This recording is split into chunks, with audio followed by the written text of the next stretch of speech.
नी ऑस्टिओआर्थरायटिस म्हणजे गुडघ्याचे त्रास, ज्याला गुडघे झिजणं म्हणजे आतमध्ये जी कार्टिलेज आहे ते वोन आउट होते. त्याच्यामुळे माणसाला चालायला जमत नाही. ते पेशंट एवढं की थोडं सुद्धा उभं राहिलं तरी दुखायला लागतं. जास्त प्रमाणात झालं त्यांना चालायलाच जमत नाही. पण त्यांना गुडघे रिप्लेसमेंट करायचं असं सांगतात. पण ज्यांनी ऑपरेशन करून रिप्लेसमेंट केलेले पेशंट आमच्याकडे पुष्कळ येतात. एक पेशंट इंग्लंडहून आले होते. तिचे साधारण 3-3 वेळा रिप्लेसमेंट झालं. प्रत्येक वेळा एवढा खर्च करून हेल्थ पूर्ण खराब झालं होतं. तर ती गुडघ्यासाठी आली नव्हती, कारण गुडघे आता ऑलरेडी रिप्लेस आहेत, त्याला मी काही करू शकत नाही. पण वेगळे व्याधी झाल्यात, त्या प्रत्येक सर्जरीनंतर ज्या प्रॉब्लेम झाल्यात ते ट्रीटमेंट करायला ते आले होते.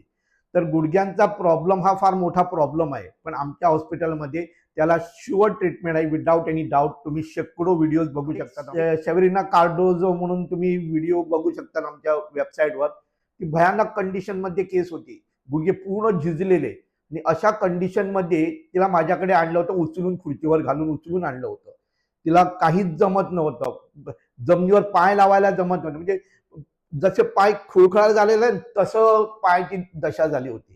तिला बेडवर घालायला किंवा तिला ठेवायला सुद्धा एवढं परिस्थिती होती. थोडा पाय हल्ला तरी ती ओरडत होती. सर्व पेशंट डिस्टर्ब होत होती, एवढी काय रडते म्हणून. एवढी परिस्थितीत तिला आणलं होतं.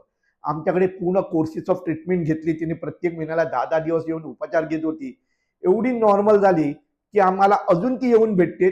तो पण एक व्हिडिओ आहे तिचा की 5 वर्षानंतर ती मुंबईहून मुद्दाम भेटायला आली. आज ती नॉर्मल लाईफ काढते.